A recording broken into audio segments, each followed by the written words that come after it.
mikolo nyonso ya yenga ekozalaka nsai mpona biso na bino kokutana mpona kosolola mambi matali politike mpe botambwisami ya ekolo Congo démocratique na magazine na bino top 7 na boye mpona 26e numero na bino ya mokolo ya lelo magazine top 7 ezali na esengo ya koyamba mpona bino moko ya bai politike ya ekolo RDC na ye nde tokolobela maimonso matambwisaki biso poso ya mobimba na boye mpona mokolo ya yenga lelo nazali na esengo ya koyamba mpona bino mwana mboka Peter Kazadi ye azali bongo moko okati ya bakosalaka mosala na Félix Tshisekedi azali mokambi molandi ya ndako ya mosala ya Félix Tshisekedi pe directeur de cabinet adjoint na boye na pesio mbote ndeko Peter Kazadi. Mbote mama Myriam. Bonio boni lingomba yi de pes. Oui, toza malam lingomba iza au telema tozali en pleine campagne nga moko nazali candidat na députation nationale na Moamba numéro 493 nazape candidat na députation provinciale na commune Lemba numéro 95.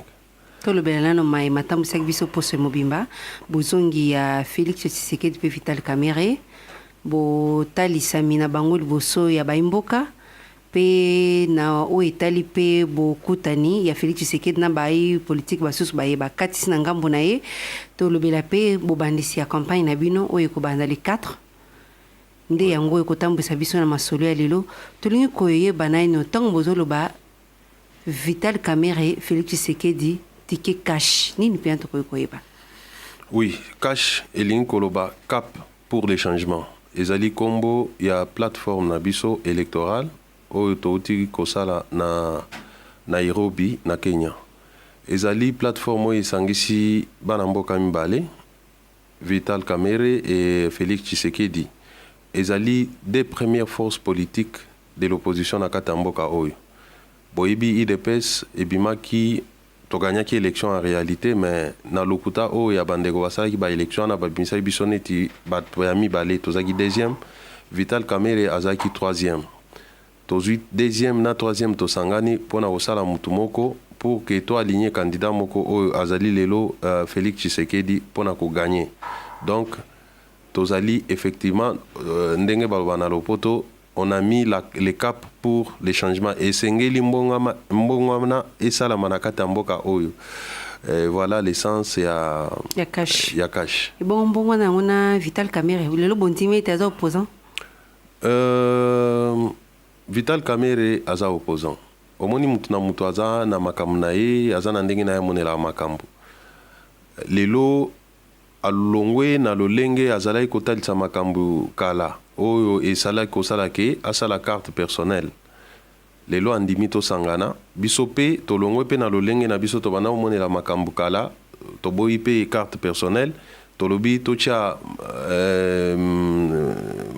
makasi na biso na isika moko pour que tolonga po itumba tozali na yango eza munene peuple congolais azali kozela changement yango moko na kati na biso abomi ego na ye orgueil na ye personnel achango pembeni tolobi tosangana pona ko sauver mboka voilà posangana pona ko sauver mboka Félix Tshisekedi ye na Vital Kamerhe mokambi ya campagne tope directeur ya campagne ya ndeko Félix Tshisekedi bobanzi ete bokutani tope bosangani wana nde ekosala ete Félix Tshisekedi alonga mapono le 23 décembre vraiment atako na lolenge ya calcul o balobaka mathématique soki tosangisi ba force mibale wana tozoleka déjà 50%. Oyebi na sondage oyo utakobima dernièrement esalami na maison moko de sondage ya États-Unis d'Amérique babimisaki ete ndeko Félix Tshisekedi nde azalaki moto ayambo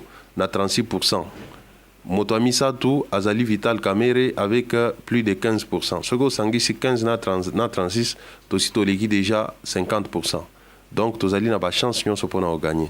Nini sali lelo UDPS et soutenir candidature ya ndeko Martin Fayulu te maman ezali masolo milai te na beaucoup se penza na beaucoup se UDPS ezali parti ya munene tozali à travers toute la République Martin Fayulu aibi Martin Fayulu so tunia oyibi so ke d'ailleurs alobaka azali kolobango peut-être na mikolo ako changer langage pour des besoins de la cause ayebi que machine penza munene ya opposition eza IDPS et bandi boni na sondage na uti koloba IDPS ezali na 36%, ndeko Martin Fayulu aza na 4%, et ça l'inverse yé akoma IDPS o azali munene a soutenir yé, et puis bapesi même ba raison nini to soutenir yé oyebi makamwana salami mama et violé ba accord o to saki na Pretoria to kanaki ke to tchaki ba critère parmi ba critère et sengela ki ozala na parti a munene ozala na ancrage na kati ya société et puis o aligné ba candidat ebele ozala na ba député donc poids politique. Alors le lot est-ce que on a démontré que Martin Fayulu a commis un poids politique munene koleka o ya IDPS to lingi pe kozongela makamwana mingi te po iza ko distraire population awa population et lobito kende na élection pour na changement. Ce qui ndeko Fayulu aza makasi amimoni ke akoki ko ma président de la République azali adversaire ya IDPS te. Biso pe tozali ba adversaire ya ndeko Martin Fayulu te. Basali o ya bango.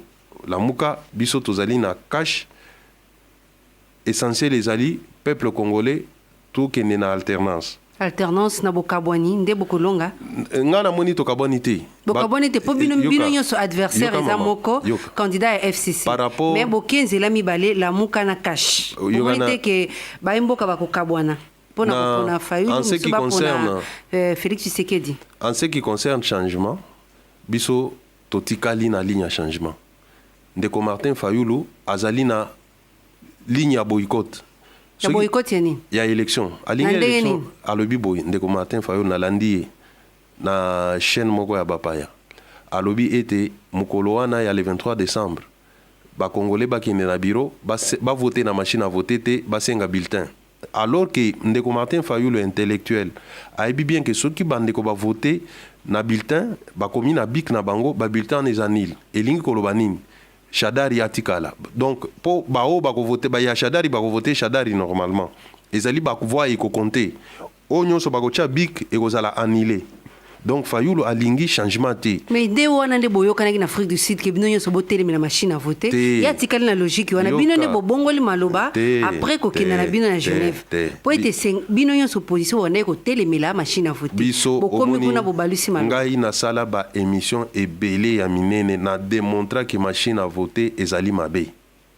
Lelo bondimi yango. Yoka maman na démontrer que sur le plan il y a légalité, il y a droit, machine wana eza prévu na loi mon côté.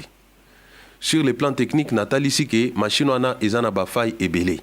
Mais tu faut comprendre que machine ezali alibi pour que élection isa la maté. Alors to lingi to landa ndeko Kabila na logique na ye nanga, to landa bango na logique na bango jusqu'au bout. Donc bino pe boyebi ete élection wana ekosalema mabe na machine à voter le bondimi yango. Élection ekosalema. Mais malamu te. Malamu te élection ekosalema. Tango élection ekosalema population tozala vigilant.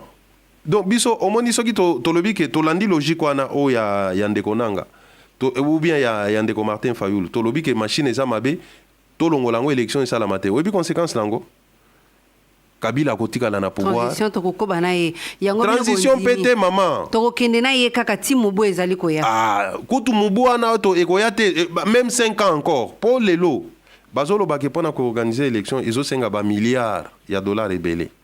Na étape auto comme ça veut dire que basi ba dépenser environ 90% ya ba milliards wana.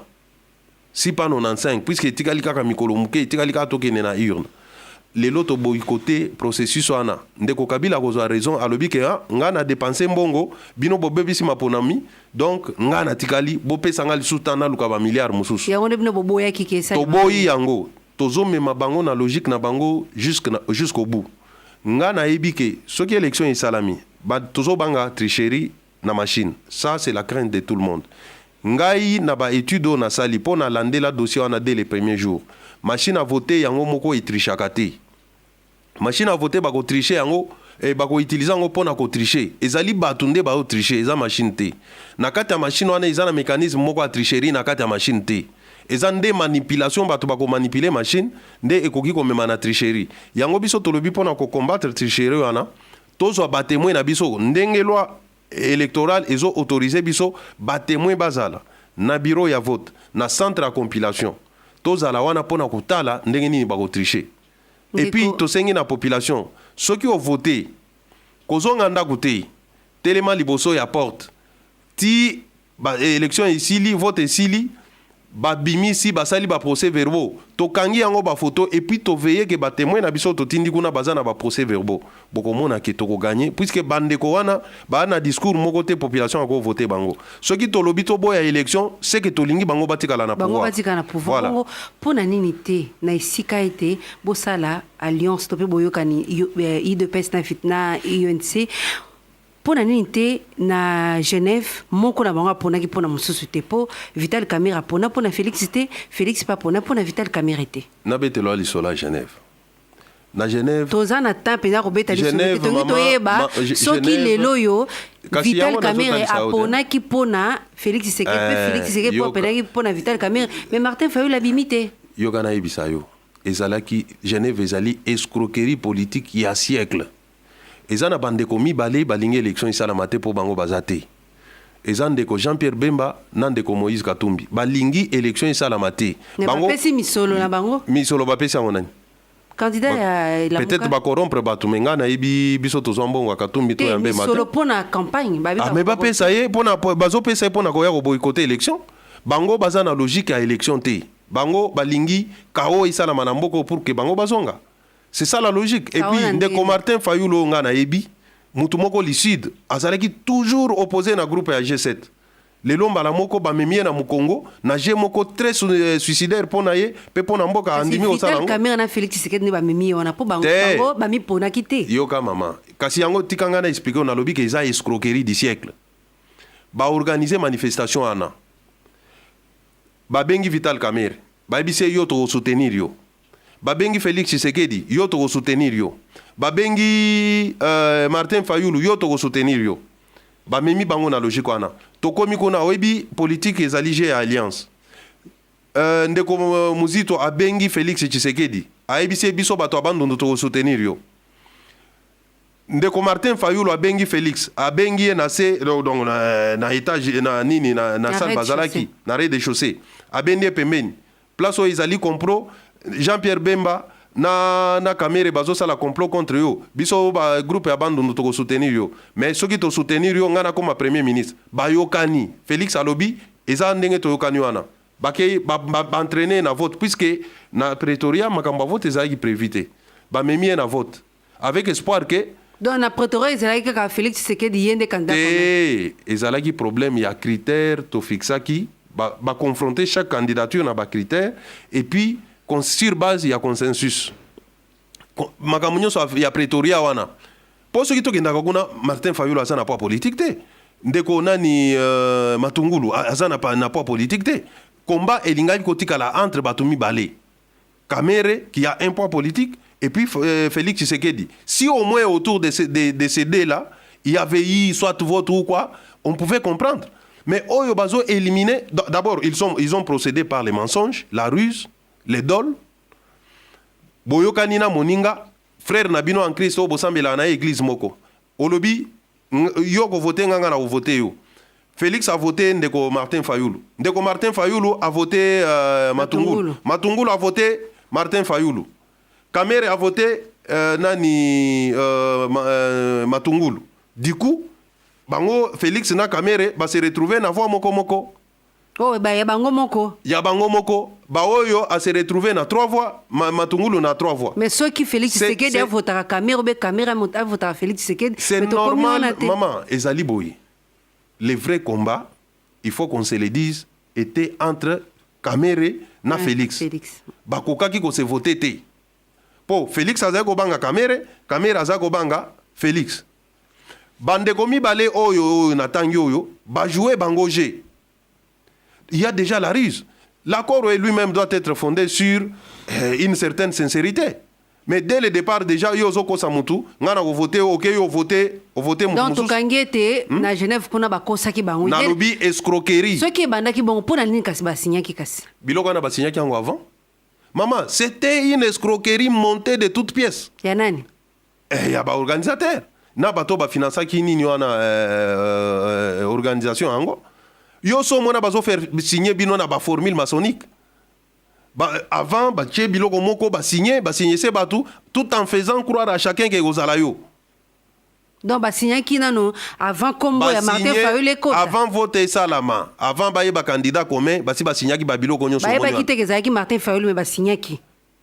Mutu moko ayeba kite, bon mutu na mutu akoka sala calcul na ye, que kozalanga. Pour Félix, c'était lui. Pour Kamere, c'était lui. Fayulu est venu dire que à Félix que na ko soutenir yo. Mozito a dit à Félix que to soutenir yo. Donc mutu na mutu a signé qui croyant que kozalaye alors que bazo dipe bango. Il y a dol. Vous comprenez? Na droit ceux qui dol les alliés, la conséquence c'est la nullité de l'acte. Il fallait kotika mutu asala likambo en connaissance des causes. Tant que yo utiliser ba mécanisme moko ya moyibi ya kokosa na mutu. Pour yo obima oza malin, ceux qui va découvrir yo la sanction d'un tel accord c'est la nullité et c'est ce que nous avons fait. Maman, wana discours wana biso to ndi mangota, to pesi nzela nana. Nandeko Shadari. Non, pour nani? Pour Bokabwani. Non. Au mona ki candidature ni ke bimite. Est-ce que yo za journaliste? Te au mona ki bato bayaki na aéroport?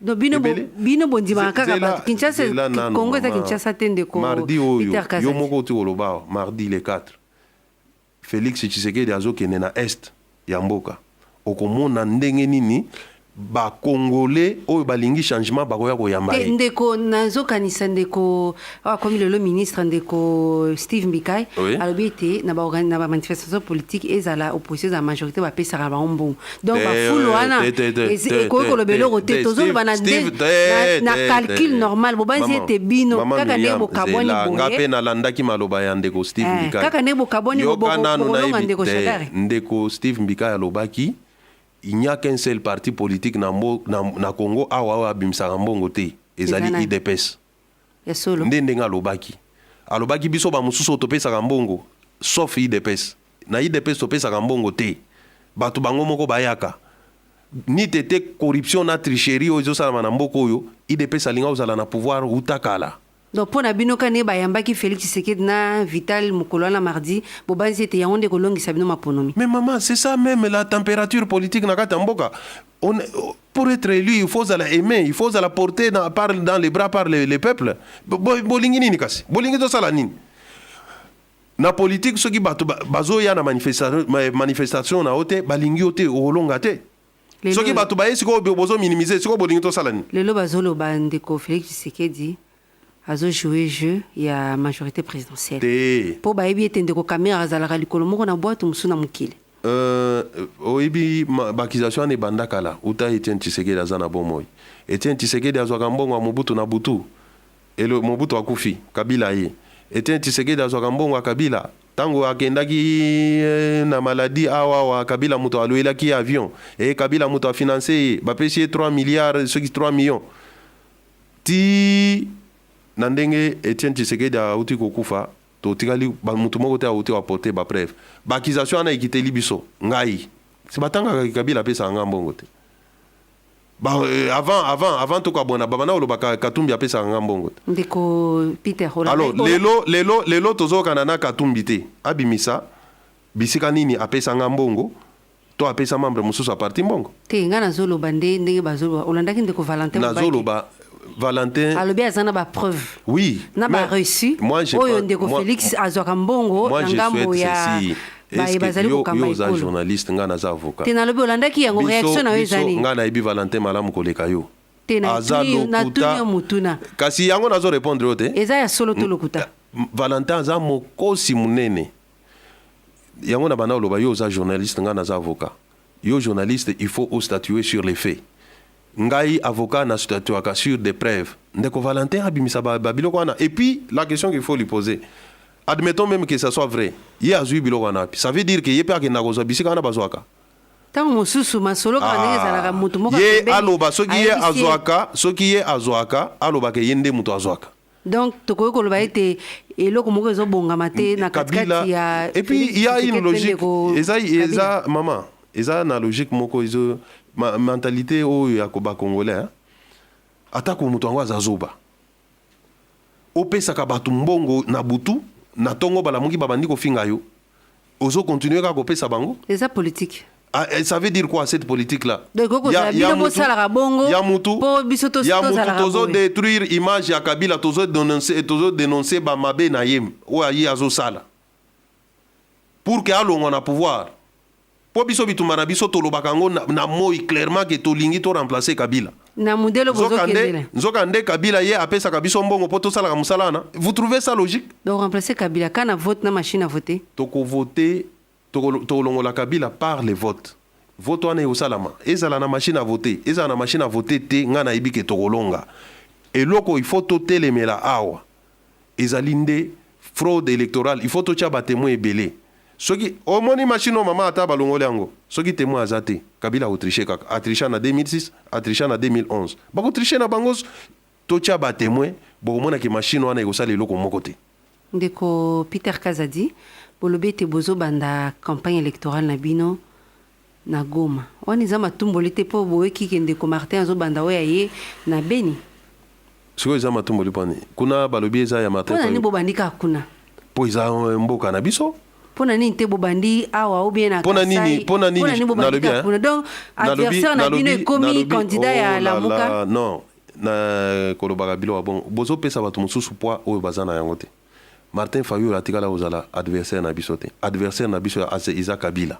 Eza Shadari dauphin ya Kabila. Martin Fayulu a ça la campagne na ye. Et puis il faut éviter Natanga Kaye. C'est un grand frère. J'ai beaucoup de respect pour lui, j'ai beaucoup d'estime pour lui. Aponi Zela na ye, je lui souhaite bonne chance. Arrêtez Baponiye asala musala oyo ye andimi ko sala wana. Ya ko saboter élection. Ko saboter élection ndenge nini? Kasi ye a lobby que le 23 décembre bo exiger ba bulletin de vote. Maman, conséquence eza boy. Soki trouble salami le 23 décembre. Et puis Kabila peut faire ce jeu là. Kabila kotinda même batunaye po yenda lelo na manduki service à sécurité. Ba kotinda batuna bango ba vandaliser ba bureau, vote salamité. C'est Kabila qui reste au pouvoir. Est-ce que le peuple congolais tozana posa Kabila tikala na pouvoir au-delà du 23 décembre? Voilà Ndeko Fayulu, il est en train de faire un mauvais jeu. Azo sala jeu ya batu oyo Jean-Pierre Bemba en 2006. IDP c'est Sabo et quoi et Boya qui ont participé. Ndeko Fayulu la boy ma ponomité Ndeko Peter Kazadi. Aboyi yango dès lors que machine à voter ezali wana balobi ke yango nde toko voter, c'est yango nde résultat nango toko ndima yango. Donc et osala accepter. Yo ozo lo bakete, ozo imposer o ya yo na marque na yo sans moyen. Ozana moyen ko imposer te, mais ozo tu provoques le chaos dans les pays. Donc vous concourez à ce que Kabila reste au pouvoir. Nazo sala une révélation. Na moya lelo pays moko abapaya.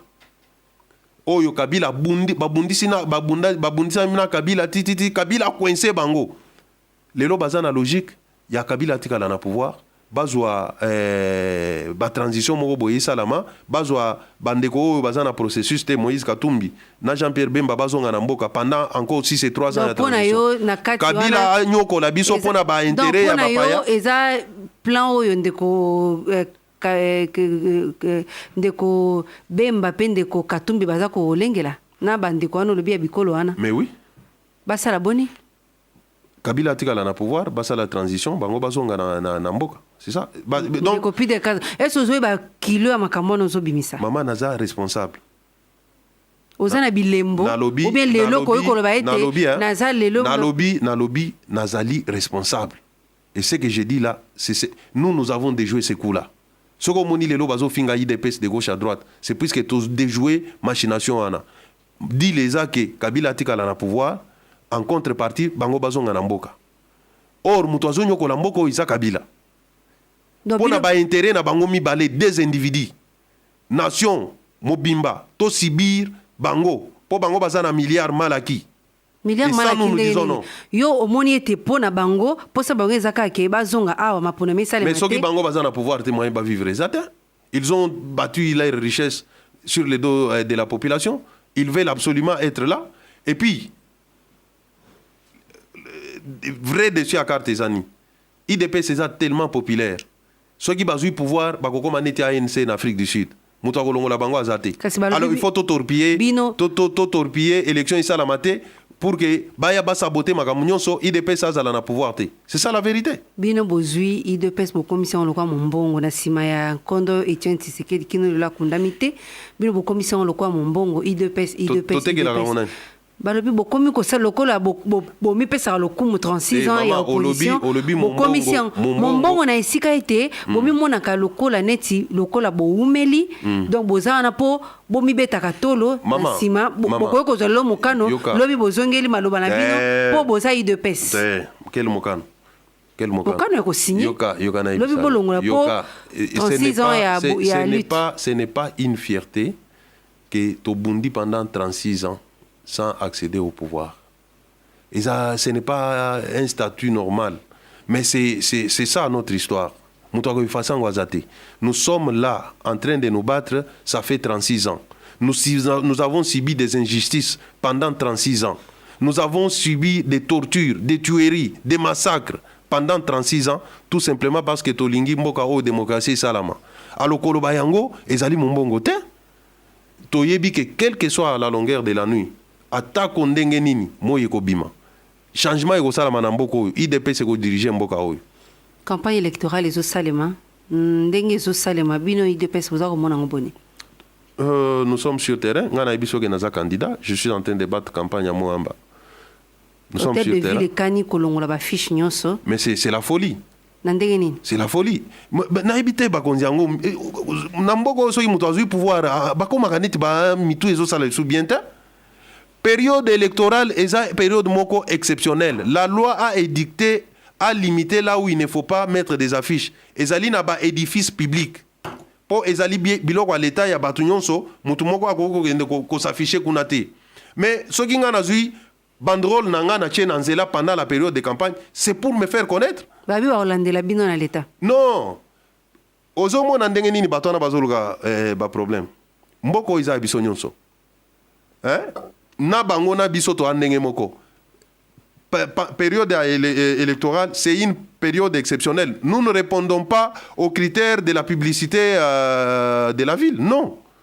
Chaque candidat a collé étiquette naï pourvu que a gêné batouté. A gêné batouté. Voilà. Alors yo ya ko yebisa batu kende bachate ba to kende to bana kufuta ba panneau publicitaire. Bango ba yibi mbongo à l'état pendant des années, il croit que tout le monde en a. Et puis même pas panneau publicitaire en maman. Il y a combien de candidats? Ata tolobito tozo. Tout ça, tu sais pourquoi?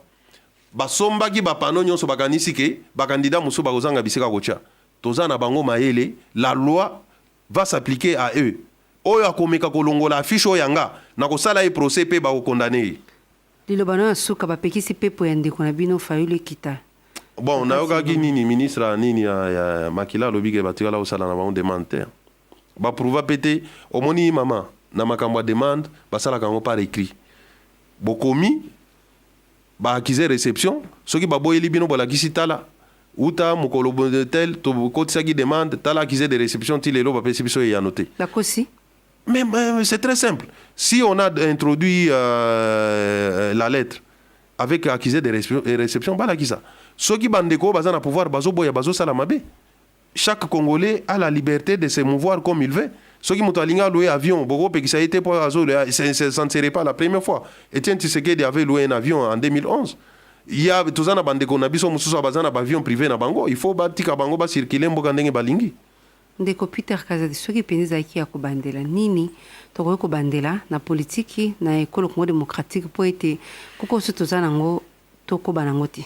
To pezonga lisusu te. Oyebi mama, s'il fallait go bandela na mboka oyo, il faut qu'on réfère la classe politique. Dictature à Mobutu et Memibiso na isika toza awa. Tobundi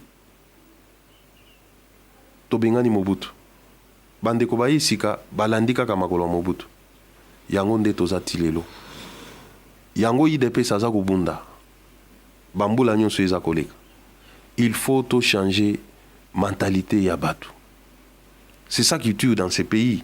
Batu balingi la facilité, mbongo facile. Ozo sala musala ya malonga te ozana mbongo ebele. Et puis mbongo ngo olingi ozala kaka yo, olingi mutute bandeko na te motema mabe. Nde biloko ezo boma mboko oyo. Yango biso IDPS tozo bunda. Pour que une fois biso to accéder na pouvoir, yango wana bozwi bato mosusu baparti politique net bandeko kinke bandeko bofasa diema bokotisi bango na nzela na bino na banzi yango babengaka biso blanchisserie. C'est lelo bondimi ndeko kinke watelemelaki ndeko Etienne Tshisekedi yoka mama bazobenga biso blanchisserie mpo bandeko wana ntango bazoya tozoyamba bango na motema malamu biso toyaba na nzambe na lola soki mopaka na obongoli motema ezaka isengo tokanisaka toujours que soki bandeko wana baye c'est pour se battre avec nous. Malheureusement ça a toujours été le contraire, mais nous continuons à penser que ils finiront par changer définitivement un jour. Raison pour laquelle mais la mouka c'est quoi? Épargne-moi ces débats-là. Baza bandeko na ngai na lingi ndeko Martin Fayulu mingi ngai na ye to banda ko partager des mêmes points de vue na mamangambo ebele. Ndeko Martin Fayulu était toujours opposé au G7 et ngai yoyo naza parmi bato baza ko convaincre yé pour andima to cheminer ensemble. J'ai beaucoup de respect pour lui. Aponi nzela na yebiso to poni ya biso to pesa na ba chance soki ndeko Martin Fayulu a gagné et kozala pona bola mboka puisque azu bunda pona mboka. Soki Félix Tshisekedi a gagné et kozala pona bola mboka. La différence c'est que biso to lingi maponomie salama le 23 décembre. Ndeko Martin Fayulu a lingi maponomie salama te. C'est ce qui nous divise tout simplement. Le bana suka na 30 secondes. Liloba suka ezali kobenga bandeko na biso nyonso ba congolais ngonga ya changement yango ekoki. Voto epesameli bino lelo bo voter bokopesa ba voix bokopesa pouvoir na maboko a un groupe de gens pendant 5 ans. 5 ans wana ekozala malheur soki boponi bato mabe ekozala esengo soki boponi bato malamu tolobi na bino bo voter quand ya malamu ezali cap pour les changements. Ndeko Peter Kazadi na tondi boto na ndeko ndima ikwendo na mbela ya magazine Top 7 ya mokolo yenga lilo ngande na tondio bandeko balandi talaka awandi tosukisi linaka ya magazine Top 7 ya mokolo yenga lilo na kondoli ete na yambaki pona bino maître Peter Kazadi yazali bongo moko kati ya bakosala ka mosala longo na Félix Tshisekedi azali mokamolandi ndako mosala ya ndeko Félix Tshisekedi atali mambi ya politiki na inde to lobelaki makambo ya politiki matoni na bino bonso mandaki so bipai na bipai na nzela masini na nzela bilili na sungama na Didi Bintika po ya masini na sungamaki na John Konde boko bakolanda biso manaka bazali kokoba ololaka ya bino.